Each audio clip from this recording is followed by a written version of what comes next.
Hello everyone, welcome to this challenge zoology notes. आज के इस वीडियो में आपको बताऊंगी ऑर्गन ऑफ इम्यून सिस्टम। और इस टॉपिक में मैं आपको बताऊंगी प्राइमरी लिम्फॉइड ऑर्गन के बारे में। जो लिम्फॉइड ऑर्गन जो होता है ना, वो दो टाइप का होता है। एक है प्राइमरी लिम्फॉइड ऑर्गन, एक है सेकेंडरी लिम्फॉइड ऑर्गन। जो प्राइमरी और सेकेंडरी लिम्फॉइड ऑर्गन दोनों टॉपिक आपको लॉन्ग में पूछा जाता है। प्राइमरी पूछेगा तो सेकेंडरी नहीं पूछेगा, क्योंकि दोनों टॉपिक लॉन्ग टॉपिक हैं। तो क्या होता है लिम्फॉइड ऑर्गन, या फिर बोल सकते हैं organ of immune system. Immune system का एक ही ऑर्गन है, वो है लिम्फॉइड ऑर्गन। तो लिम्फॉइड ऑर्गन क्या होता है? तो first introduction, the organ concern with the production of immune cell and immune reaction are called lymphoid organ. Immune cell और इम्यून रिएक्शन के प्रोडक्शन से कंसर्न्ड ऑर्गन को लिम्फॉइड ऑर्गन कहा जाता है। इम्यून सेल क्या होता है? तो इम्यून सेल एक ऐसा सेल होता है ना, इस तरह का सेल होता है जो हमारी बॉडी में किसी भी पैथोजेंस को मारने में हेल्प करता है। किसी भी जैसे वायरस, बैक्टीरिया, सबको मारने में हेल्प करता है immune cells. They contain lymphoid sales. इसमें क्या होता है? तो इसमें लिम्फॉइड सेल्स मौजूद होते हैं, जिसको लिम्फोसाइट्स कहा जाता है। The lymphoid organ are the production and training centre of the army of lymphocyte. जो लिम्फॉइड ऑर्गन जो होता है वो क्या होता है? आर्मी ऑफ लिम्फोसाइट का ट्रेनिंग सेंटर होता है। The lymphoid organ and the lymphoid cells constitute the lymphoid system. Lymphoid organ और लिम्फॉइड सेल्स मिलके लिम्फॉइड सिस्टम बनाता है। The lymphoid organ are of two types. Lymphoid organ जो होता है वो दो टाइप का होता है। एक है प्राइमरी लिम्फॉइड ऑर्गन और दूसरा है secondary lymphoid organ. Primary lymphoid organ को सेंट्रल कहा जाता है और सेकेंडरी लिम्फॉइड ऑर्गन को पेरिफेरल कहा जाता है। First, primary lymphoid organ. The primary lymphoid organ are the production center and army headquarter of immune system. Primary lymphoid organ जो होता है इम्यून सिस्टम का एक तरह का हेड क्वार्टर बोल सकते हैं, या फिर सेंटर पॉइंट बोल सकते हैं उसके प्रोडक्शन का, इम्यून सिस्टम के। The primary lymphoid organ are large at birth and they are atrophy with the age. जो प्राइमरी लिम्फॉइड ऑर्गन जो होता है वो बर्थ के टाइम बहुत ज़्यादा बड़ा होता है, ये मतलब बहुत ज़्यादा होता है, लेकिन वो एज मतलब होता है ना, एज के साथ साथ वो कम होते जाता है। The primary lymphoid organ, the following are the primary lymphoid organ. Primary lymphoid organ तीन टाइप का होता है। पहला थाइमस, दूसरा bursa Fabricius in bird, bone marrow in mammals. Primary lymphoid organ जो होता है वो तीन तरीके होते हैं। एक होता है थाइमस, दूसरा है बर्सा फेब्रिकस जो बर्ड्स में पाया जाता है, और मैमल्स में bone marrow. First thymus. Thymus में पॉइंट में बहुत ज़्यादा लिखूँगा, आप चाहे तो इसको शॉर्ट कर सकते हैं और फिगर ड्रॉ कर दीजिएगा अगर आपका टाइम का मतलब होता है ना, टाइम का कमी होगा तो। क्या होता है थाइमस? तो thymus is a primary lymphoid organ. It is the training centre for the army of T lymphocyte. Thymus जो होता है प्राइमरी लिम्फॉइड ऑर्गन होता है, और ये क्या होता है? ये टी लिम्फोसाइट का ट्रेनिंग सेंटर होता है। टी से थाइमस और टी से टी लिम्फोसाइट, ये टी लिम्फोसाइट का ट्रेनिंग सेंटर होता है। It resemble a thyme leaf and hence the name. ये क्या होता है? ये एक तरह का अजवाइन जो होता है ना, उसके पत्ते जैसा इसका स्ट्रक्चर होता है, इस वजह से इसका ये नाम पड़ा है thymus. It is a derivative of pharynx. It developed from the epithelium of the third and fourth pharyngeal pouches. It begins its development on the 6th week of gestation.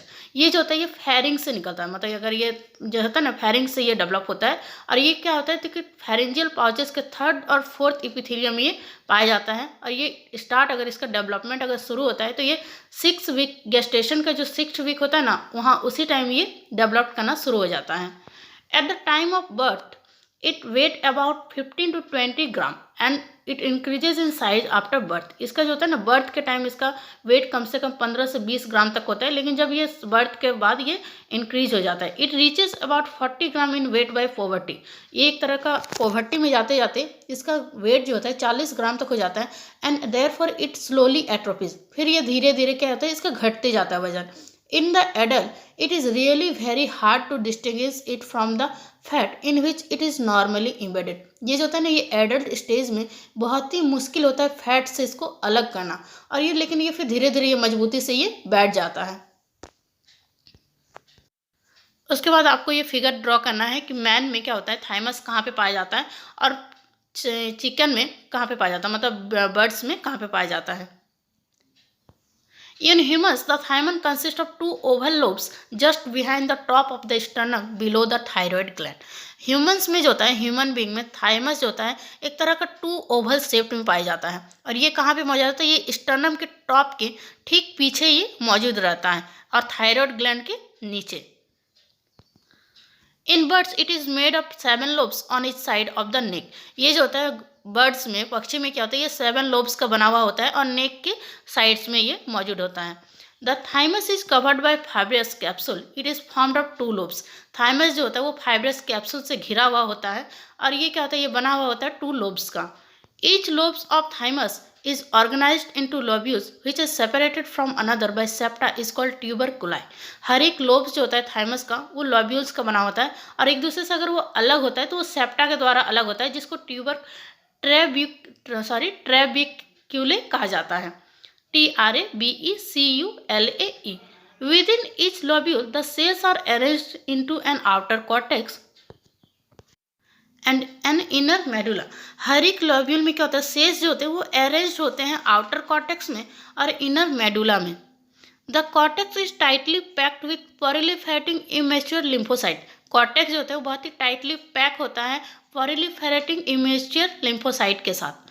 The cortex consist of lymphocyte and reticular cells. Cortex में क्या मौजूद होता है, तो cortex में lymphocytes और reticular cells मौजूद रहता है। थाइमस का स्ट्रक्चर आप देख सकते हैं, आप चाहे तो ये बना भी सकते हैं, नहीं तो स्किप भी कर सकते हैं। The reticular cells are larger than lymphocyte and they form a 3-डायमेंशनल network and in the meshes of which the lymphocyte are found. Reticular cells जो होते हैं वो लिम्फोसाइट से बड़े होते हैं और ये एक तरह का 3-डायमेंशनल नेटवर्क का ये एक तरह का स्ट्रक्चर बनाता है और ये मेसेस हो जाता है लिम्फोसाइट में, ये पाया जाता है। The lymphocyte multiply rapidly and form thymic lymphocyte. जो लिम्फोसाइट्स जो होते हैं वो बहुत ही रेपिडली ये क्या होता है, डिवीजन करते हैं, बहुत ही मतलब बढ़ता है, ये मल्टीप्लाई करते हैं और एक तरह का थाइमिक लिम्फोसाइट बनाते हैं which cause the cell mediated immunity, जिसके कारण सेल मीडिएटेड इम्यूनिटी बनता है। The surface of T lymphocyte contain thy one antigen a distinctive surface marker antigen. जो सरफेस होता है टी लिम्फोसाइट का वो एक तरह का थाई-1 एंटीजन को प्रोडक्शन करता है, जो एक तरह का डिस्टिंक्ट सरफेस होता है फेस मार्कर एंटीजन का। एंटीजन क्या होता है, तो एंटीजन एक तरह का एनिमल्स में मौजूद वैसा मॉलिक्यूल होता है जो बीमारी से लड़ने में हेल्प करता है। The medulla contains more mature cells as the cell mature they move from the cortex to the medulla. Medulla में जो होता है बहुत ज़्यादा मैच्योर सेल्स पाए जाते हैं। जब ये सेल्स पूरी तरह से मैच्योर हो जाते हैं तो ये एकदम कॉर्टेक्स से मेडुला में ये मूव कर जाते हैं। उसके बाद टीएस ऑफ थाइमस, इसका भी आप फिगर ड्रॉ कर सकते हैं, इंपॉर्टेंट है। The medulla consist of vascular structure, reticular epithelium cells and scattered lymphocyte. जो मेडुला जो होता है वो भस्कुलर स्ट्रक्चर कंसिस्ट करता है जिसमें रेटिकुलर इपिथेलियम सेल्स मौजूद होते हैं और स्कैटर्ड लिम्फोसाइट मौजूद होते हैं। The reticular cells are relatively more in number than lymphocyte. Reticular cells जो होते हैं वो लिम्फोसाइट से बहुत ज़्यादा नंबर में पाए जाते हैं। उसके बाद आप यहाँ पे थाइमस का सेक्शन भी बना सकते हैं। बोला ना, प्राइमरी लिम्फोइड ऑर्गन या सेकेंडरी लिम्फोइड ऑर्गन, दोनों लॉन्ग टॉपिक है, इसलिए आप थाइमस में बहुत ज़्यादा पॉइंट लिखी हूँ, आप स्किप कर सकते हैं कुछ पॉइंट को, लेकिन फिगर ड्रॉ कर दीजिएगा। ये थाइमस का सेक्शन मैं दिखा रही हूँ, ये फिगर भी आप बनाइएगा, कलर पेन से बनाइएगा। There are also some integrating cells associated with the epithelium network and these cells are rich in MSC class 2 antigen। ये जो होता है एक तरह का इंटीग्रेटेड सेल्स जो होते हैं एक तरह का एसोसिएटेड होते हैं इपिथेलियम नेटवर्क के साथ और ये जो होते हैं बहुत ज़्यादा मात्रा में पाया जाता है MSC क्लास 2 एंटीजन्स में। उसका फंक्शन ऑफ थाइमस, थाइमस का क्या फंक्शन होता है, तो T lymphocyte mature in the thymus. T lymphocyte जो होता है मैच्योर होता है थाइमस में। उसके बाद है it brings about cell mediated immunity. ये सेल मीडिएटेड इम्यूनिटी को लाता है थाइमस। उसके it brings the graft rejection, ये ग्राफ्ट रिजेक्शन को भी लाता है थाइमस।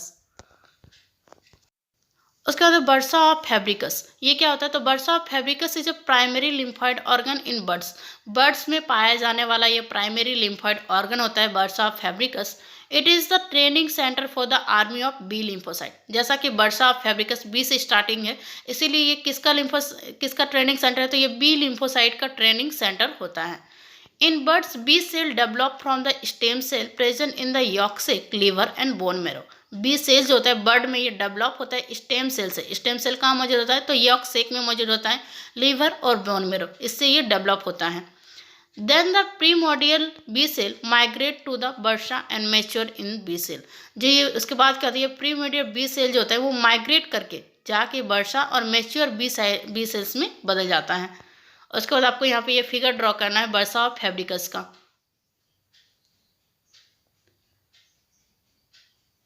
कम्युनिटी में दे देंगे, वहाँ से आपको अच्छा से दिखाई मिल जाएगा। नीचे लिख दीजिएगा bursa of Fabricius of a chicken.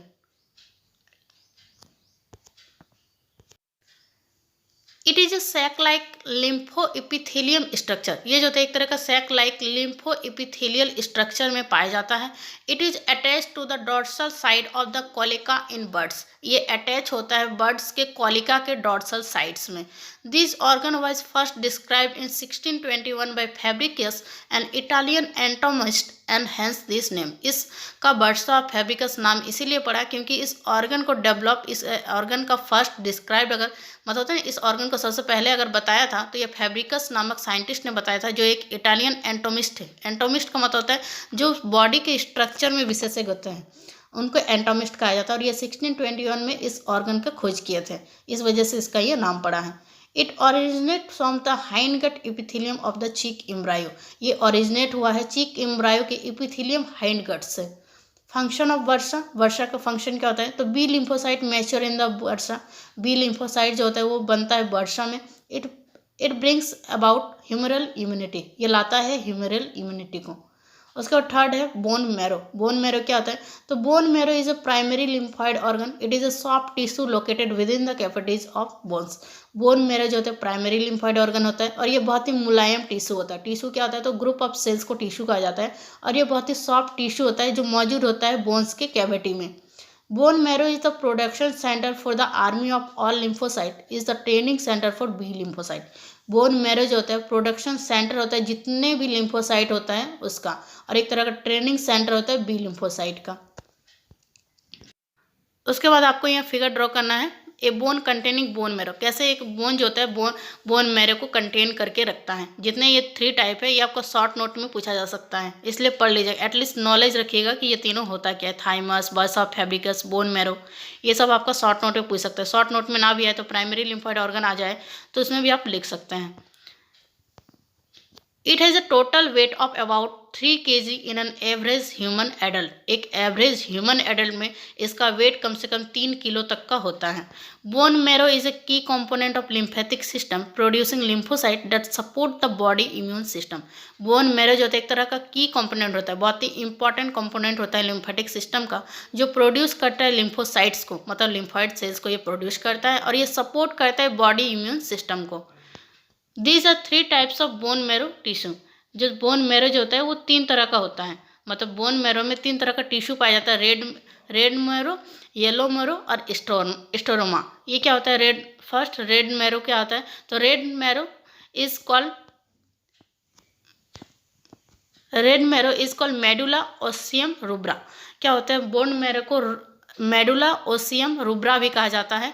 It consist of man hemopoietic tissue RBC, WBC and platelets arise from the red marrow. इसमें क्या होता है? इंपॉर्टेंट हेमोपोइटिक टिश्यू पाया जाता है, जैसे कि आरबीसी, डब्ल्यूबीसी, प्लेटलेट्स अराइज होते हैं रेड मैरो से। मतलब रेड मैरो से अगर बनता है बहुत ही इंपॉर्टेंट चीज़ आरबीसी, डब्ल्यूबीसी, प्लेटलेट्स, इसी से अराइज होता है। उसके बाद है येलो मैरो। येलो मैरो क्या होता है? तो yellow marrow is called medulla ossium flava. Yellow marrow को मेडुला ओसियम फ्लेवा कहा जाता है। It is mainly made of fat cell. ये बना हुआ होता है फैट सेल्स का, ये बना हुआ होता है yellow marrow. It is found in the interior of long bones. ये लॉन्ग बोन्स के इंटीरियर में ये पाया जाता है। एस्टेरोमा क्या होता है? तो stroma is the tissue of bone marrow that is not directly involve hematopoiesis. Stroma जो होता है एक तरह का बोन मैरो का टिश्यू होता है जो डायरेक्टली इन्वॉल्व नहीं होता है हेमेटोपोइसिस में। हेमेटोपोइसिस का मतलब होता है formation of blood cellular component, वैसा कंपोनेंट जो ब्लड सेलुलर कंपोनेंट में हेल्प करता है, उसमें ये डायरेक्टली मतलब इन्वॉल्व नहीं होता है। Disease of bone marrow, bone marrow से क्या क्या डिजीज होता है? तो मैलिग्नोसिस, एनीमिया, ट्यूबरक्लोसिस, ल्यूकोमिया। ये आप लिख भी सकते हैं, नहीं भी लिख सकते हैं, ये आपका एमसीक्यू में पूछ सकता है, इसीलिए मैं यहाँ पे लिखूँ। Function of bone marrow function both as a primary lymphoid organ as a secondary lymphoid organ. Bone marrow जो होता है एक तरह का ट्रेनिंग सेंटर होता है जितना भी लिम्फॉइड सिस्टम का होता है, लिम्फॉइड ऑर्गन का, इसीलिए बोन मैरो जो होता है दोनों का काम करता है, प्राइमरी लिम्फॉइड ऑर्गन का भी काम करता है और सेकेंडरी लिम्फॉइड ऑर्गन का भी काम करता है। Stem cell arise in the bone marrow. Bone marrow से स्टेम सेल बनता है, यह अराइज होता है। B lymphocyte develop in the bone marrow. B lymphocyte का डेवलपमेंट बोन मैरो से होता है। बस आपको लिम्फॉइड ऑर्गन में यहीं तक लिखना है। इससे जुड़े जितने भी एमसीक्यू क्वेश्चन है मैं आपको डिस्क्रिप्शन में दे देंगे, वहाँ आप देख लीजिएगा।